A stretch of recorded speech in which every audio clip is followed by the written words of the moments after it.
Saudara-saudari yang dikasihi Tuhan, salam jumpa lagi dalam Inspirasi Rohani edisi hari ini, Kamis 7 April 2022, pekan kelima Prapaskah. Marilah berdoa. Dalam nama Bapa dan Putra dan Roh Kudus. Amin.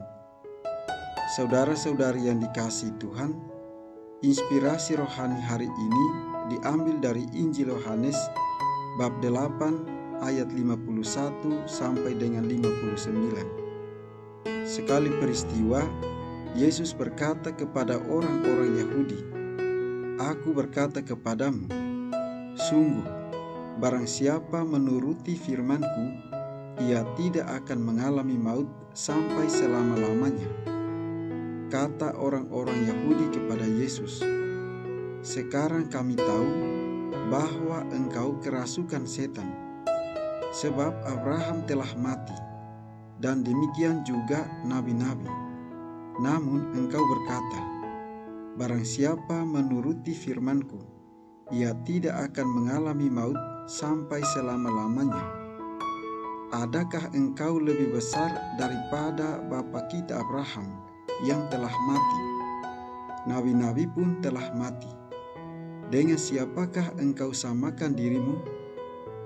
Jawab Yesus, "Jikalau aku memuliakan diriku sendiri, maka kemuliaanku itu sedikit pun tidak ada artinya. Bapakkulah yang memuliakan aku. Tentang Dia kamu berkata, Dia adalah Allah kami, padahal kamu tidak mengenal Dia. Sebaliknya, aku mengenal Dia, dan jika aku berkata, aku tidak mengenal Dia, maka aku adalah pendusta sama seperti kamu. Tetapi aku mengenal Dia, dan aku menuruti firman-Nya. Abraham bapamu bersukacita bahwa ia akan melihat hariku. Ia telah melihatnya, dan ia bersukacita." Maka kata orang-orang Yahudi itu kepada Yesus, "Umurmu belum sampai 50 tahun, dan engkau telah melihat Abraham?"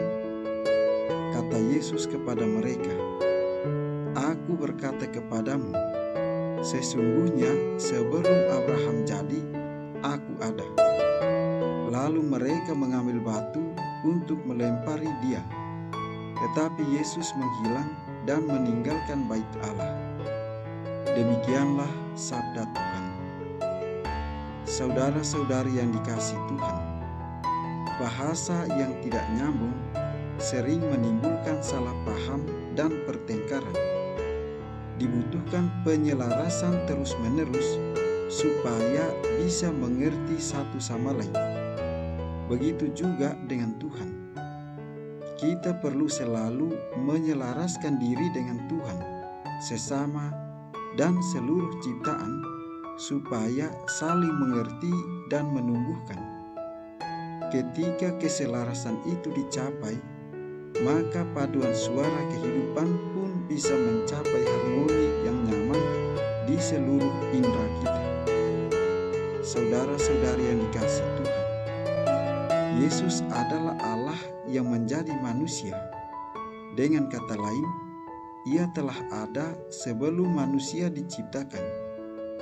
Kata-kata orang-orang Yahudi bahwa Yesus belum berumur 50 tahun dan apakah sudah melihat Abraham merupakan ungkapan keterbatasan atau ketidakmampuan untuk mengimani bahwa Yesus adalah Allah yang menjadi manusia, penyelamat dunia yang mereka nantikan kedatangannya.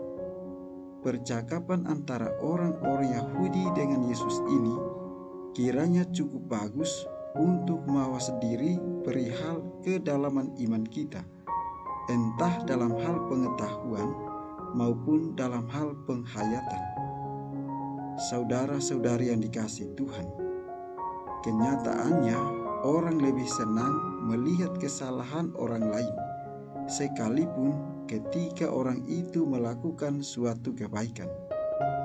Budaya kebanyakan orang lebih mudah melihat kelemahan, padahal tidak banyak berguna jika kita hanya mencela atau menolak orang lain dengan melihat kejelekannya. Jika kita melihat dengan pandangan yang positif, dapat dikatakan kita mengembangkan orang tersebut, meskipun untuk itu dia harus berjuang. Orang Yahudi mencela Yesus karena mengaku sebagai anak Allah dan bersama dengan Allah. Orang Yahudi yang tidak mengerti mencela karena tidak mengenal Allah. Pikiran negatif demi kepentingan diri sendiri menjauhkan mereka dari pertolongan Allah.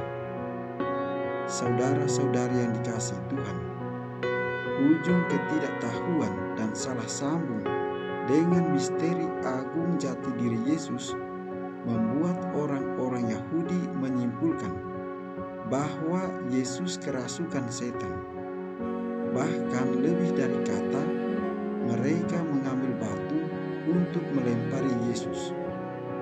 Kita sering menyalahkan Tuhan dan mau menghancurkannya untuk sesuatu yang tidak kita ketahui dan tidak kita mengerti, hanya menduga-duga. Kita menutup diri, tidak mengakui keterbatasan kita. Itu berarti sudah pasti kita yang terlalu bodoh, bukan dia. Sikap kita yang terlalu sembrono dapat menghancurkan orang lain dan diri sendiri, serta tetap merasa tidak berdosa. Marilah berdoa. Tuhan Yesus, Engkaulah sabda hidup yang menguatkan kepercayaan iman kami. Tuntunlah kami untuk mendengarkan dan mengikuti firman-Mu, sehingga setiap langkah hidup dan perbuatan kami tetap teguh, mampu mendahulukan kehendak Allah dan memuliakan nama-Nya. Sebab Engkaulah Tuhan dan pengantara kami, yang hidup dan berkuasa bersama dengan Bapa dalam persatuan dengan Roh Kudus, Allah kini dan sepanjang segala masa.